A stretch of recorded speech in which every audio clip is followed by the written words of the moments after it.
You're listening to the CIP podcast, the Study ABROADcast, Season 3, Episode 5. I'm your host, Mike, an Education Abroad Advisor here with the Center for International Programs. In this show, we explore the world of study abroad, offering advice, insights, and travel stories, bridging perspectives and cultures along the way. On this episode, we'll be speaking with one of our exchange students about what it's like to study abroad. Let's get right into it. Today on the show, we are pleased to welcome Ava. To get started, Ava, can you tell our listeners a little bit about yourself? Hi, my name's Ava. I'm an international graduate student at the School of Languages and Literatures at the University of Guelph, and I studied at the University of Malaga in the summer. I'm also a peer helper at the Center for International Programs. That's amazing. You're here as an international student, but you also took the opportunity to study abroad in Spain last summer. Can you tell us what your best memory from your time in Spain was while you participated in the language program? So I have lots of them, but I'd say one of my best memories from that trip was when I traveled to Lisbon, Portugal, with two friends I made in Malaga. We flew to Lisbon on a weekend. Early in the morning, we visited the old town the whole day and tried so many different Portuguese dishes. And we stayed at a cozy hotel that night. The next day, we left the hotel early in the morning and wandered around the city, listened to local music. We didn't sleep that night. We went directly to the airport at like 4 a.m., which I think was very fun. And yeah, I'd say it was a very fun and culturally enriching weekend trip. And do you have a favorite memory from being in Malaga?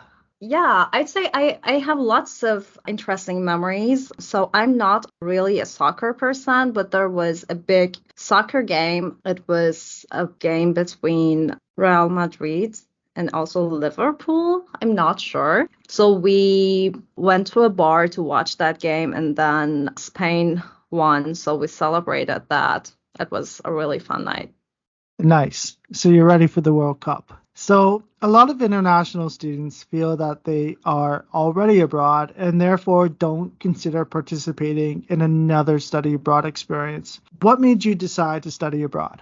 So I'm generally very interested in urban life and human society, and also my academic background and philology added to my curiosity and enthusiasm for traveling. So I thought studying abroad a second time in a second destination would broaden my perspectives and help me compare the similarities and contrasts between my home country, Canada, and the country that I was visiting. Nice. So sort of adding to that, how do you think studying abroad helped you academically? So even before starting my MA program in European Studies at the University of Guelph, I always knew that I wanted to conduct part of my studies in Europe. Although humanities fields of study are mostly theoretical, I believe it's still very important to gain as much hands-on experience as you can while studying certain disciplines. To me, studying in Europe and more specifically Spain was very important because my background is in Spanish, and I'm also writing my MRP, major research paper, on print culture in Spain. So how I saw it was if you're studying medicine, you're required to practice at a hospital. So if I'm studying Europe, I should do at least some of my studies in that continent. I think it could be applied to almost every field of study, be it arts, sciences, engineering, any field.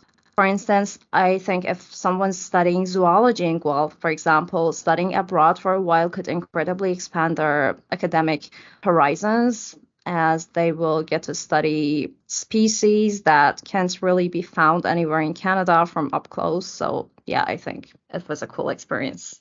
Can you tell us a little bit about where you lived while studying in Spain? I lived in an off-campus student residence called Reza, which was one of the recommended residences on my host university's website. The same residence had another branch on campus, but I chose to stay at the one off campus because my classes were held at the International Spanish Center of the University of Malaga, which was not located on campus, but next to the beach, actually. So staying downtown would make the daily commute much easier for me. Oh, that's amazing, being able to be so close to the playa. So how did you finance your study abroad experience last summer? Having known that I would be studying abroad, I had started to save up from months ago. However, I also applied to a few travel grants from my department, School of Languages and Literatures, the College of Arts, and GSO, Graduate Student Association. These three grants covered most of my travel expenses. But also from my experience as a peer helper at CIP, I know that undergraduate students have even more travel grant options to apply to, including GSO, which is designed to specifically support and increase participation of students who are traditionally underrepresented in study abroad opportunities, including Indigenous students registered with SAS and also students who have demonstrated financial need. I would just recommend that everyone who's considering studying abroad make sure that they're looking into these grants in advance to meet deadlines. Yeah, absolutely. The GSO is a great opportunity for students. Our office managed to procure about $1 million in federal funding to support student mobility. So we definitely encourage everyone to take a look at that. I know for some students, another common worry is being able to make friends and meet people while abroad. So in your situation, was it difficult or a challenge for you to meet new people and find friends while studying abroad? I completely understand that concern. I was also so worried that I wouldn't be able to make any friends in only 2 months in Europe. However, I met my three classmates on the first day of my course, with whom I would spend all weekends. We even traveled together inside and outside of Spain a few times. I'd say that the best thing that happened to me while studying abroad was really getting to know such amazing people and sharing my study abroad experience with them. We didn't only have the opportunity to immerse ourselves in the southern Spanish culture, we also learned about each other's cultures and lifestyles because we each came from very different parts of the world. That's amazing to hear. I know that sometimes the relationships and the friendships are the best part of the experience. I also hear from a lot of students who tell me how fast their study abroad placement goes. You find yourself immersed in the culture, and before you know it, it's time to say goodbye. And it almost comes in a blink of an eye. So when you look back at your final days, what was the hardest parts of leaving Malaga? For example, who was the hardest person to say goodbye to when your study abroad program came to an end?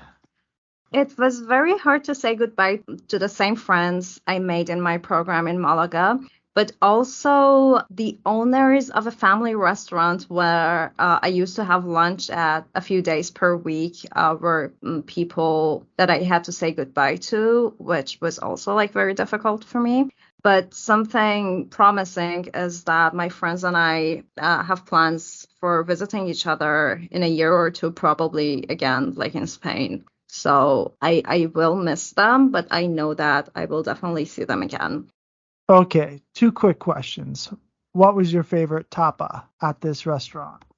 I usually had lunch there, and you didn't really have a lot of options because it was a very small restaurant. They only offered two dishes per day. Yeah, I didn't really have an option, but they had something they had invented themselves actually, which was called carrot cake, but it wasn't like a carrot cake. It was actually a dish. It wasn't pastry.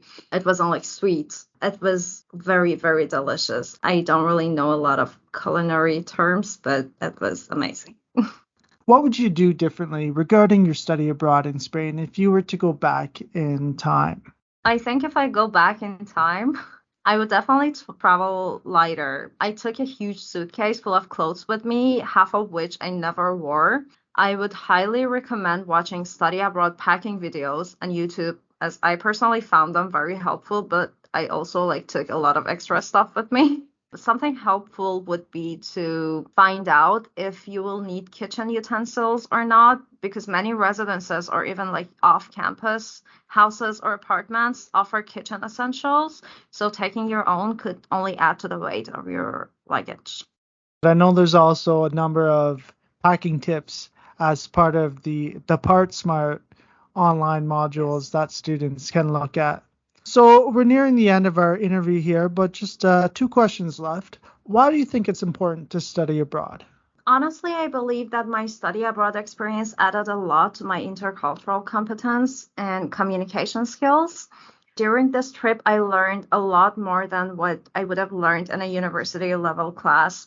Now I truly believe and feel that home doesn't have to be a fixed point in place and time. I left my parents to go and live in another city when I was 18. I traveled a little. I studied and worked in a variety of settings until the age of 26. And then I came to Canada, where I discovered my favorite study spaces, cafes, parks. And then I traveled to Spain in the summer and got used to eating in small bars and restaurants, found a library and a few cafes downtown. And I would study in those cafes most days. And it all became part of what I call home.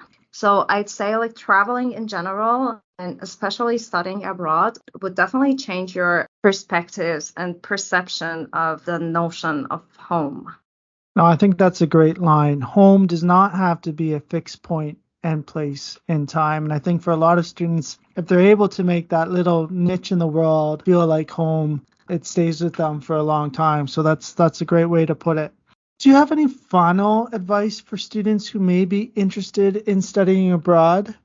So something I would recommend to every student considering studying abroad would be to speak to past participants and also education abroad advisors. It would be really helpful to get other students' perspectives on how their study abroad experiences were. And also the education abroad advisors could definitely help you pick the right program for you and find out everything you need to know before your departure.